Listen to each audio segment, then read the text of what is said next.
আমাৰ দলেও ঘোষণা কৰিব আমাৰ দলৰ প্ৰক্ৰিয়া চলি আছে আৰু একেবাৰে সৰ্বোচ্চ পৰ্যায়ত আমাৰ যিটো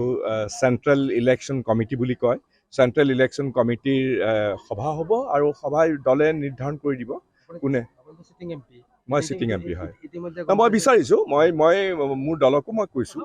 যে আমাৰ সেইটো নিয়ম এটা আছে গণতান্ত্ৰিক এটা নিয়ম এটা আছে যিকোনো মানুহে মই এতিয়া ইয়াৰ চিটিং এম পি যিজন সাংসদ নগাঁৱৰ মইতো এপ্লাই কৰিছোঁৱেই কিন্তু যিকোনো কৰ্মী যিকোনো নেতাই যিকোনো অসমৰ জেগাৰ পৰাও এপ্লাই কৰিব পাৰে গতিকে সেইটো এটা আছে হ'ব পাৰে মই নাজানো কিন্তু ওলাই লওকচোন বাৰু এইবিলাক গোকাত মিছা কথা মইতো এইটো গোটেই এইটো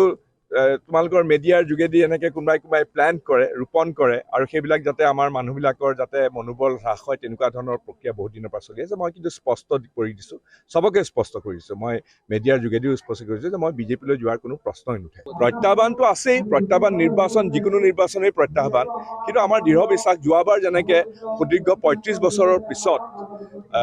আমি যেনেকৈ নগাঁও সমষ্টিটো কংগ্ৰেছ দলৰ হৈ পেলাই উদ্ধাৰ কৰিবলৈ সক্ষম হ'লোঁ সকলো ৰাইজৰ সমৰ্থনত আশীৰ্বাদত গতিকে এইবাৰো আমি নগাঁও আসনখন অক্ষুণ্ণ ৰাখিবলৈ আমি সমৰ্থ হ'ম বুলি আমি আশা কৰোঁ